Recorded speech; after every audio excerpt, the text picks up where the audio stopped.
Assalamualaikum warahmatullahi wabarakatuh. Yang saya hormati Bapak Dr. Heri Firmansyah, SH.M.Hum MPA, selaku dosen mata kuliah Hukum Pidana, serta rekan-rekan mahasiswa sekalian. Perkenalkan terlebih dahulu, saya Eka Putra Adriansah dengan NIM 20524036. Pada kesempatan kali ini, saya akan menjelaskan secara mendalam mengenai materi tentang alasan pembenar dan alasan pemaaf dalam hukum pidana di Indonesia, serta mengkaitkannya juga dengan salah satu kasus yang sangat relevan di masyarakat kita, yaitu kasus kekerasan dalam rumah tangga atau KDRT. Diputus oleh Mahkamah Agung dengan nomor perkara 2315 K/Pitsus/2025. Seringkali dalam praktik hukum kita melihat bahwa tidak semua orang yang melakukan perbuatan pidana harus dipidana seberat-beratnya. Ada kalanya juga pelaku melakukan suatu perbuatan karena keadaan atau dalam keadaan terpaksa, yaitu karena membela diri atau karena tekanan psikologis yang berat yang telah dialaminya. Disinilah hukum memberikan ruang kemanusiaan melalui konsep pembenar dan alasan pemaaf. Dalam hukum pidana, seseorang dapat dipidana apabila perbuatannya memenuhi unsur-unsur delik dan tidak ada alasan penghapusan pertanggungjawaban pidana. Dengan kata lain, walaupun seseorang itu telah melakukan perbuatan yang secara general memenuhi unsur pasal pidana, belum tentu juga ia harus atau langsung dapat dipidana. Apabila alasan yang membenarkan atau alasan memaafkan tindakannya, yaitu ada alasan penghapus pidana.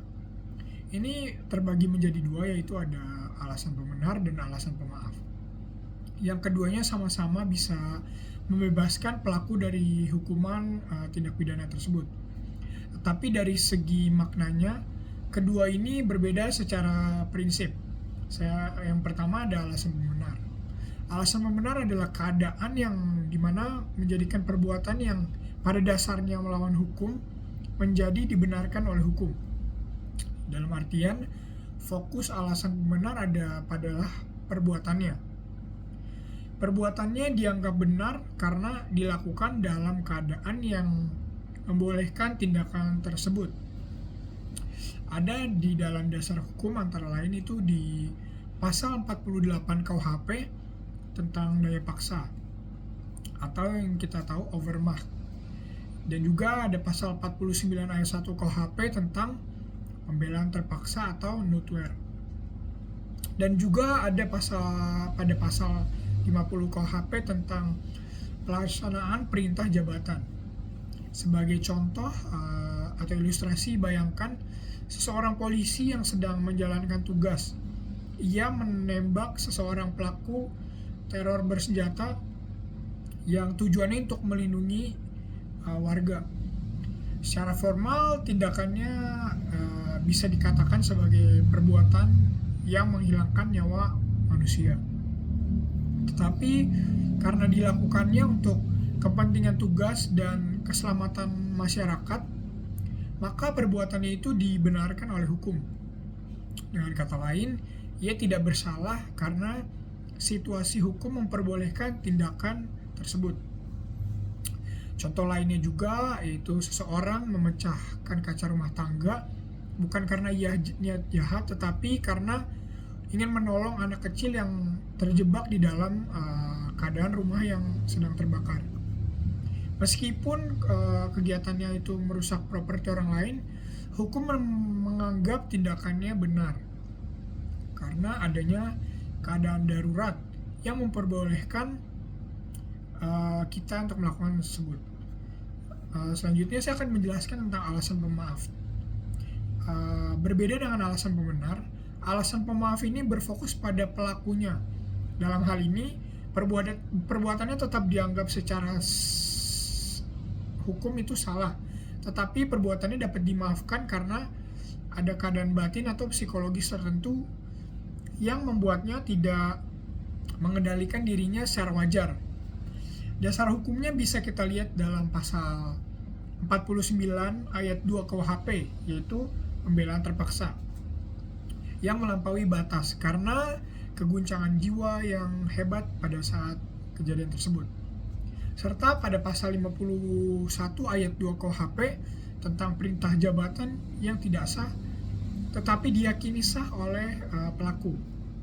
Sebagai contoh, bayangkan seseorang istri yang bertahun-tahun menjadi korban kekerasan, suatu hari ketika diserang kembali oleh suaminya, ia secara refleks atau tidak sengaja melakukan perlawanan yang menyebabkan kematian oleh suaminya tersebut. Secara hukum, perbuatannya tetap memenuhi unsur pembunuhan. Tetapi karena dilakukannya dalam keadaan keguncangan jiwa yang berat akibat kekerasan yang terus diterima oleh pelaku tersebut dapat dimaafkan oleh hukum. Ini yang disebut juga dengan mutual excess. Pembelaan terpaksa yang melampaui batas karena tekanan jiwa yang luar biasa juga. Jadi secara sederhananya yaitu jika alasan pembenar, perbuatannya dianggap benar. Jika alasan pemaaf, perbuatannya salah, tetapi pelakunya itu tetap dimaafkan. Dengan begitu, alasan pembenar menghapus sifat melawan hukumnya perbuatan. Sedangkan alasan pemaaf tersebut menghapus kesalahan pelaku. Dua-duanya merupakan suatu faktor yang penting untuk memastikan bahwa hukum pidana tidak bersifat kaku, tetapi juga mempertimbangkan aspek keadilan dan kemanusiaan. Mari kita masuk ke kasus nyata sebagai contoh penerapan alasan pemaaf dalam hukum pidana di Indonesia. Kasus ini merupakan perkara kekerasan dalam rumah tangga atau yang kita biasa kenal itu KDRT yang berujung pada kematian.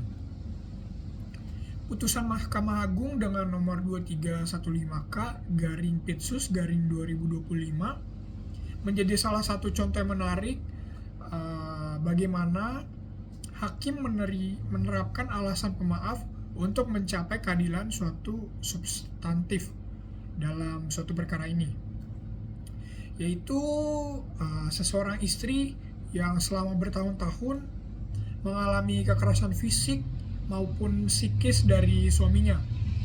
Seringkali juga terjadi pertengkaran sang suami. Itu kerap memukul, menendang, dan juga mengancam istrinya.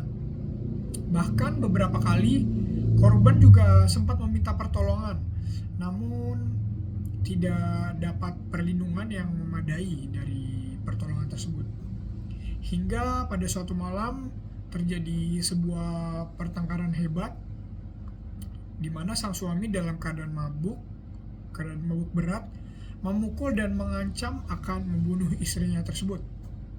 Dalam kondisi yang sangat ketakutan dan panik, istri tersebut secara spontan mengambil pisau yang ada di dapur dan melukai suaminya untuk membela dirinya saat itu. Sayangnya luka tersebut menyebabkan kematian sang suami. Jadi kejadian ini menimbulkan suatu perdebatan besar ya di kalangan masyarakat maupun aparat penegak hukum tersebut. Dikarenakan ada pihak yang menilai bahwa istrinya bersalah karena telah menghilangkan nyawa suaminya tersebut.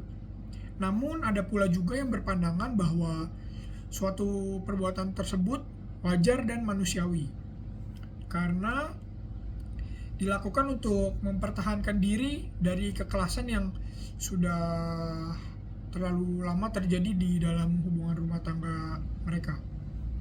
Dalam persidangan ini jaksa menuntut terdakwa dengan pasal pembunuhan, namun penasihat hukumnya mengajukan pembelaan dengan dasar alasan pemaaf yang sebagaimana diatur dalam pasal 49 ayat 2 KUHP.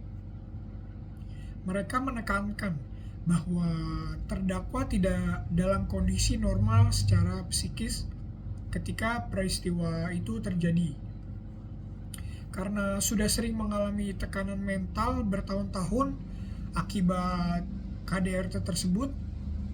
Majelis hakim juga mempertimbangkan beberapa fakta seperti hasil visum, keterangan saksi tetangga yang sering mendengar suara pertengkaran mereka tersebut sebagai bukti bahwa adanya kekerasan lama yang dialami oleh terdakwa. Dan hakim juga menilai bahwa perbuatan tersebut memang melampaui batas pembelaan diri yang ideal, tetapi dilakukan karena keguncangan jiwa yang hebat. Dan akhirnya Mahkamah Agung dalam putusannya menyatakan bahwa perbuatan terdakwa memang memenuhi unsur pembunuhan, tetapi pelaku tidak sepenuhnya dapat dipersalahkan karena adanya alasan pemaaf tersebut. Jadi terdakwa dijatuhi hukuman jauh lebih ringan dari ancaman maksimal pasal pembunuhan tersebut, dengan mempertimbangkan faktor kemanusiaan dan faktor kondisi kejiwaan terdakwa. Dari kasus ini juga kita dapat melihat bahwa hukum pidana tidak selalu identik dengan menghukum, tetapi juga bisa menjadi sarana perlindungan bagi korban yang terpaksa melakukan perlawanan di kondisi-kondisi tertentu. Dalam konteks ini juga hakim berperan sangat penting untuk menjaga keseimbangan antara kepastian hukum dan keadilan sosial. Kasus ini juga menjadi pengingat bahwa sistem hukum harus lebih peka terhadap kondisi korban kekerasan tersebut, khususnya pada perempuan yang sering menjadi korban kekerasan dalam rumah tangga. Putusan Mahkamah Agung nomor 2315 ini memberikan pesan moral yang kuat bahwa hukum berpihak pada kemanusiaan, serta itu penerapan alasan pemaaf dalam kasus ini juga memperlihatkan pentingnya pendekatan multidisipliner dalam penegakan hukum pidana. Hakim tidak hanya melihat dari aspek yuris semata, tetapi juga mempertimbangkan aspek psikologis, sosial, dan bahkan moral dari tindakan perilaku tersebut. Pendekatan seperti ini sejalan dengan prinsip yaitu keadilan restoratif, di mana hukum tidak hanya menghukum, tetapi menyembuhkan dan memperbaiki juga, serta memulihkan keseimbangan sosial itu juga. Kita bisa simpulkan beberapa hal. Yang pertama itu alasan pembenar dan alasan pemaaf merupakan dua instrumen penting dalam hukum pidana yang tugasnya memastikan hukum tetap adil dan manusiawi. Yang kedua, penerapan alasan pemaaf dalam kasus KDRT menunjukkan juga bahwa hakim tidak hanya menegakkan hukum secara tekstual, tetapi juga secara kontekstual dengan mempertimbangkan nilai-nilai kemanusiaan. Yang ketiga, hukum pidana yang ideal bukan hanya menakuti atau menghukum terdakwa, tetapi juga melindungi manusia dari ketidakadilan. Dengan demikian, putusan Mahkamah Agung nomor 2315 K/Pitsus/2025 menjadi contoh nyata bahwa hukum dapat bekerja dengan hati nurani. Di balik teks undang-undang selalu ada nilai kemanusiaan juga yang harus dijaga di suatu hukum. Demikian penjelasan dari saya. Semoga pembahasan ini dapat memberikan pemahaman yang lebih dalam tentang penerapan alasan alasan pemaaf dan alasan pembenar dalam sistem hukum pidana di Indonesia. Terima kasih atas perhatiannya Bapak Dr. Heri Firmansyah selaku dosen hukum pidana, dan juga rekan-rekan semua. Saya Eka Putra mewakili. Terima kasih. Wassalamualaikum warahmatullahi wabarakatuh.